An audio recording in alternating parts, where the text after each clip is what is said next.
Prisons.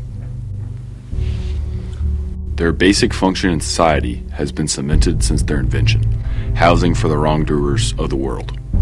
Not only are they responsible for housing these prisoners, but also for their well-being. However, a deeper purpose lies behind prisons. Are they to rehabilitate prisoners or to punish them for their crimes?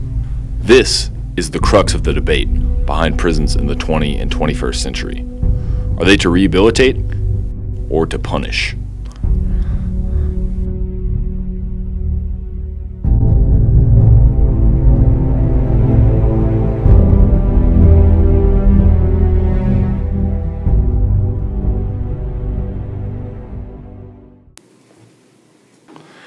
To begin to delve into this debate, let us start in the early 20th century. At this time, the prison system was much more about punishment than rehabilitation. In the early 1900s, many prisons were entirely inhospitable.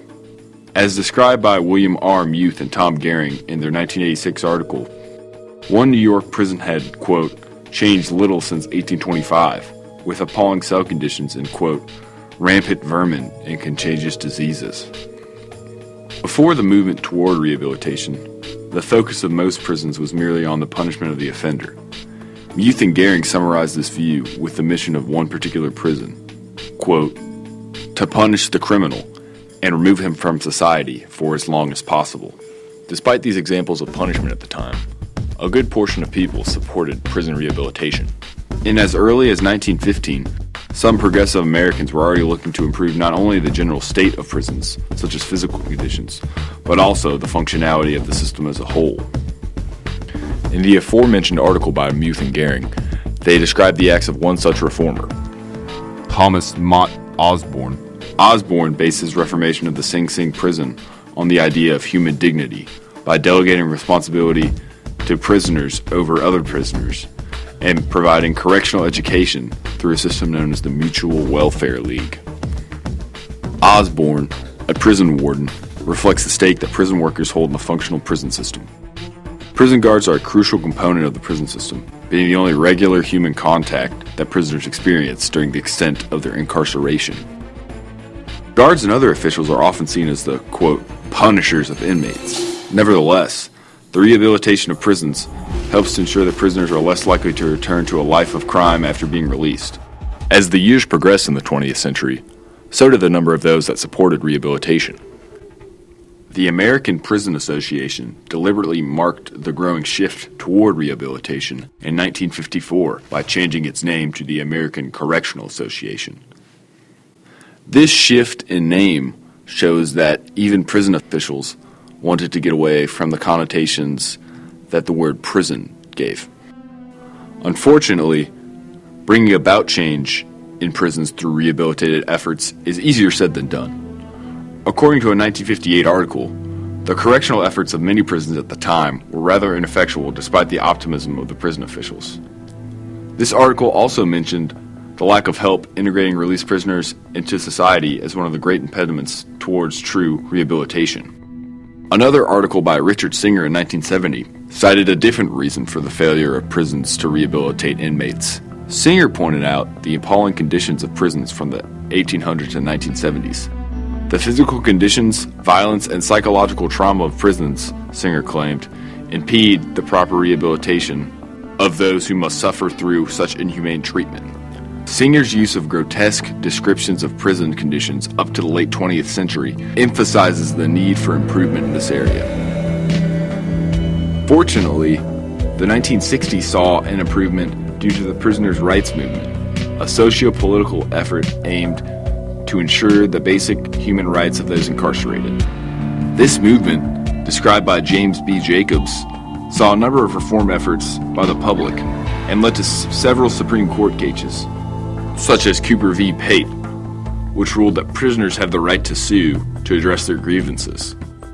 The 1984 article, Work as an Avenue of Prison Reform, acknowledges that during the 1980s, politicians seem to be moving backward, leaning more toward punishment than rehabilitation.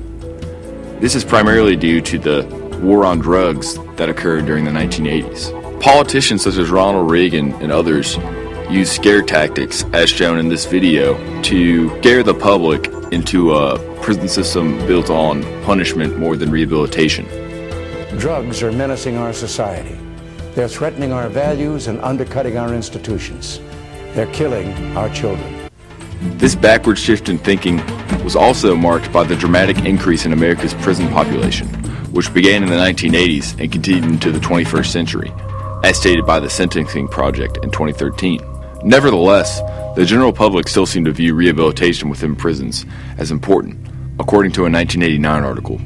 This article also found that prison guards in the 80s held, quote, remarkably high support for rehabilitative ideology, generally preferring to identify as, quote, correctional officers over guards. Despite this favorable disposition toward rehabilitation held by the public, a 2003 article by N10 Benson states that the view of, quote, punishment as prison's main function continued to shape the prison system into the 21st century. Benson uses her status as a member of the American Psychological Association to strengthen her arguments in favor of the beneficial effects of a rehabilitative prison system. And she notes that the punishment-oriented system has failed in that the prison population has grown substantially, while it has had, quote, at most, a modest effect on crime rates. With 26.1 out of every 1,000 Americans becoming victims of violent crime, the continued reformation of prisons and the rising prison population is of great importance to many Americans. The International Center for Prison Studies ranks the U.S. as having the second highest prison population rate in the world.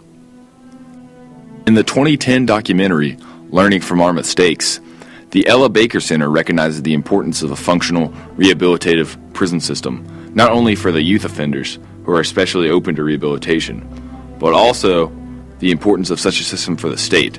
Functional rehabilitative efforts cost significantly less to that state than does the incarceration of offenders. This documentary also makes an important point in stating that the point of prisons is to, quote, create fewer victims. In this way, victims and their family hold an important stake in the issue on prisons.